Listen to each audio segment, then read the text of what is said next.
কমা, colon কিংবা semicolon নয়, একেবারে ফুল স্টপ। বিশ্বকাপে যাচ্ছেন না তামিম ইকবাল, যার অধীনে স্বপ্নের বিশ্বকাপে তামিমকে ছাড়াই বিশ্বকাপের দল দিল বিসিবি। বৈঠকের পর বৈঠক, অবশেষে ক্যাপ্টেন কোচের পছন্দে টিভি স্ক্রিনে ব্রেকিং নিউজ নিশ্চয়ই আপনাদের চোখে পড়েছে। সামাজিক যোগাযোগের মাধ্যমে খবর চাউর হয়ে গেছে, বিশ্বকাপের স্কোয়াডে তামিম ইকবালকে রাখা হচ্ছে না।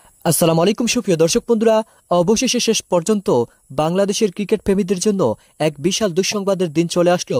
দর্শক বন্ধুরা, শেষ পর্যন্ত সাকিব আল হাসান এবং তামিম ইকবালের দ্বন্দ্বের কারণে শেষ পর্যন্ত বিশ্বকাপ থেকে বাদ পড়েছেন তামিম ইকবাল খান। আর এটা প্রায় নিশ্চিত হয়ে গিয়েছে, শেষ পর্যন্ত বিশ্বকাপ দলে অন্তর্ভুক্ত হতে পারলেন না তামিম ইকবাল খান। দর্শক বন্ধুরা, এবার সেই সকল বিষয়গুলোকে কেন্দ্র করে নেট দুনিয়ায় ব্যাপক আলোচনার জন্ম দিয়েছে এবং সেই সাথে তাদের এই সকল আচরণকে কেন্দ্র করে এবার পুরো দেশে ব্যাপক অস্থিরতার জন্ম দিয়েছে। তো দর্শক বন্ধুরা, চলুন আমরা দেখে নেই কিভাবে শেষ পর্যন্ত সাকিব আল হাসান এবং তামিম ইকবালের দ্বন্দ্বের কারণে শেষ পর্যন্ত বিশ্বকাপ থেকে বাদ পড়েছেন তামিম ইকবাল খান এবং সেটা বরাবর নিশ্চিত হয়ে গিয়েছে। তো দর্শক বন্ধুরা, সেই সকল বিষয়গুলোকে কেন্দ্র করে সাংবাদিক ফাহিম রহমান অত্যন্ত চমৎকার কিছু আলোচনা করেছেন। আপনারা সেই আলোচনাগুলো শুনলে অনেক কিছু বুঝতে পারবেন। তো দর্শক বন্ধুরা, অবশ্যই ধৈর্য সহকারে পুরো ভিডিওটি দেখবেন, তাহলে এই সকল বিষয়গুলো পরিপূর্ণ বুঝতে পারবেন। কমা, কলন কিংবা সেমিকোলন নয়, একেবারে ফুল স্টপ। বিশ্বকাপে যাচ্ছেন না তামিম ইকবাল, যার অধীনে স্বপ্নের বিশ্বকাপে জায়গা করে নিয়েছে বাংলাদেশ, সেই তামিমই খেলবেন না স্বপ্নের বিশ্বকাপে। যিনি দেখালেন সেমিফাইনালের স্বপ্ন, বিশ্বজয়ের স্বপ্ন, ইতিহাস গড়ার স্বপ্ন, সেই তামিমকে ছাড়াই ঘোষণা করা হয়েছে বাংলাদেশের বিশ্বকাপ দল। মাশরাফি বিন মুর্তজার পর এই তামিমের হাত ধরেই ধীরে ধীরে পরাশক্তি দলে পরিণত হয়েছিল বাংলাদেশ। তার অধীনে এসেছে অবিস্মরণীয় সব সাফল্য।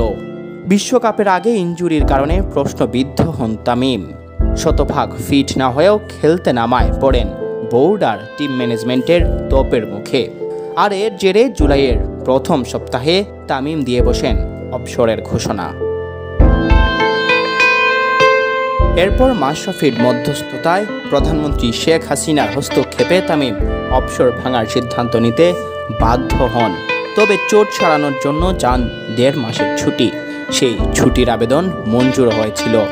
ফলে আফগানিস্তান সিরিজের মাঝপথে নতুন অধিনায়ক খুঁজতে হয় বাংলাদেশকে।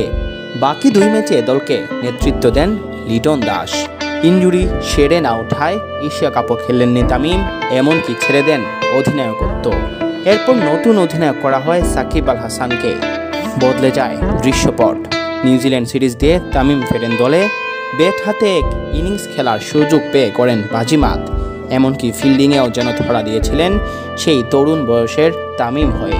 কিন্তু হুট করে অহেতুক আগন্তুকের মতো ঝড়ের আবির্ভাব। আবারও চোট মাথাচাড়া দিয়ে ওঠায় বিশ্বকাপে সব ম্যাচ খেলার মতো ফিটনেস নাকি নেই তামিমের। আর এতেই নাকি আপত্তি টিম ম্যানেজমেন্টের। শেষ পর্যন্ত তাই তামিমকে দলের বাইরে রাখার গুঞ্জন ওঠে, যার সর্বশেষ বাস্তবায়ন কিংবা প্রতিফলন বিশ্বকাপ দলে তামিমের না থাকা। বিশ্বকাপে যে দলটা যাচ্ছে, এই দলটা তামিমেরই গড়া, তার নিজের হাতে গড়া। নিপুণ শিল্পীর মতো টিপে টিপে আকৃতি দিয়েছেন দলটাকে। খেলোয়াড়দের অভয় দিয়ে তাদের পাশে থেকে করে তুলেছেন আত্মবিশ্বাসী। সেই দলটা ঠিকই যাচ্ছে বিশ্বকাপ খেলতে, শুধু যাওয়া হচ্ছে না তামিমেরই। হোক অভিমান কিংবা অভিযোগ, অথবা কোনো না কোনো পক্ষের অভিনয়, তামিমের এই পরিণতি কি আন্তর্জাতিক ক্রিকেটে তার ইতি টেনে দিল? নিউজিল্যান্ডের বিপক্ষে দ্বিতীয় ওয়ানডেতেই কি শেষবারের মতো শেষ ম্যাচ খেলে ফেলেছেন খান সাহেব? সিয়াম চৌধুরী, বিডি ক্রিক টাইম।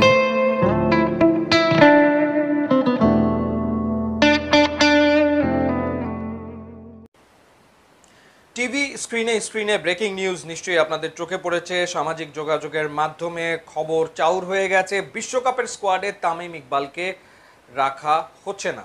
এবং ম্যাচ চলাকালীন সময়ে নাফিস ইকবাল, তামিম ইকবালের ভাই, যিনি বাংলাদেশ দলের সাথে সম্পৃক্ত ম্যানেজার হিসেবে কাজ করেন, তিনি আসলে দল ছেড়ে চলে গেছেন খানিকটা অভিমানে।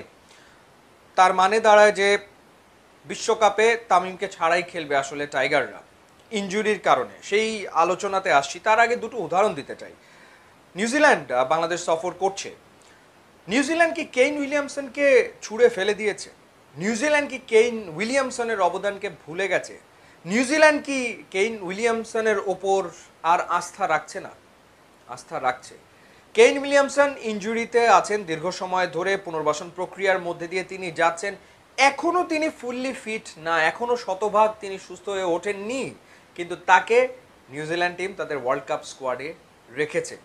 এবং কেইন উইলিয়ামসন নিজেও বলেছেন যে এটা একটা আদর্শ অবস্থা না, কিন্তু বিশ্বকাপ খেলার যে রোমাঞ্চ সেটা তার কাছে অনেক বড় একটা ব্যাপার। এবং কেইন উইলিয়ামসন নিউজিল্যান্ডের প্রথম ম্যাচে খেলতে পারবেন কিনা তারও কোনো নিশ্চয়তা নাই, এমনকি প্রথম 3টা ম্যাচেও তিনি হয়তোবা খেলবেন না, কিন্তু তাকে বিশ্বকাপের দলে রাখা হয়েছে। অস্ট্রেলিয়া কি ম্যাক্সওয়েলকে ছুঁড়ে ফেলে দিয়েছে? ম্যাক্সওয়েলও ইনজুরির সাথে লড়ছেন, পুরোপুরি ফিট তিনি কেউ বলতে পারবে না।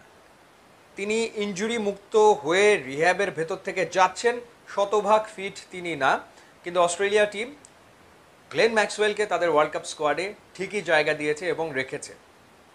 ভারতের দিকে তাকালে ভারত লম্বা সময় ধরে তাদের 3জন প্লেয়ারের জন্য অপেক্ষা করেছিল, শ্রেয়াস আইয়ার, KL রাহুল, ঋষভ পান্ত, এবং শেষমেশ কিন্তু ঠিকই শ্রেয়াস আইয়ার তিনি ঢুকলেন দলে, খেলছেন, দারুণ ক্রিকেট খেলছেন। ইনজুরিতে প্লেয়াররা পড়ে এবং ইনজুরি থেকে মুক্ত হয়, এটা খুব স্বাভাবিক ঘটনা, পুনর্বাসন প্রক্রিয়ার ভেতর থেকে যায়। একেবারে 100% ফিট সব সময় ক্রিকেটার আসলে থাকে না। এখন তামিমের ক্ষেত্রে তিনি ইনজুরিতে পড়েছেন, সবগুলো ম্যাচে তিনি খেলতে পারবেন কি পারবেন না সেটা নিয়ে তো সংশয় অনেক আগে থেকে আছে। তামিম মুখ ফুটে না বললেও সেই সংশয়টা আসলে আছে যে তামিম আসলে 9 ম্যাচের 9টাতেই খেলতে পারবেন কি না। কিন্তু প্রশ্নটা ছিল যে তামিমের ওপরে বাংলাদেশ ক্রিকেট বোর্ড আস্থাটা রাখতে পারবে কিনা। এবারে ওয়ার্ল্ড কাপে বাংলাদেশের প্রতিটা ম্যাচের মাঝখানে গ্যাপও রয়েছে, গ্যাপে গ্যাপে খেলা, সুতরাং রিকভারি সেশন প্লেয়াররা আসলে ভালোই পাবে, তারা যথেষ্ট ভালো রিকভারি সেশন পাবে, যেহেতু একটা ম্যাচের পর আর একটা ম্যাচে যথেষ্ট গ্যাপ আসলে আছে। তো সেই ক্ষেত্রে তামিম ইকবাল মোটামুটি যদি 5টা-6টা ম্যাচ, অর্থাৎ 9 ম্যাচের ভেতরে যদি 60-70% ম্যাচ খেলে দিতে পারে, সেটা কি কম? সেটা কম কি না? ওয়ার্ল্ড কাপ চলাকালে এরকম আমরা দেখব বিভিন্ন দলের অনেকে ইনজুরিতে পড়বেন এবং তার ওয়ার্ল্ড কাপ শেষ হয়ে যাবে। কেউ হয়তো বিশ্বকাপের 1 ম্যাচ খেলবেন, কেউ 2 ম্যাচ খেলবেন। তো দর্শক বন্ধুরা, আপনারা হয়তো পুরো ভিডিওটি দেখে এবং এই সকল তথ্যগুলো জেনে অবশ্যই বুঝতে পেরেছেন শেষ পর্যন্ত বিশ্বকাপের স্কোয়াড থেকে বাদ পড়তে হয়েছে তামিম ইকবাল খানকে।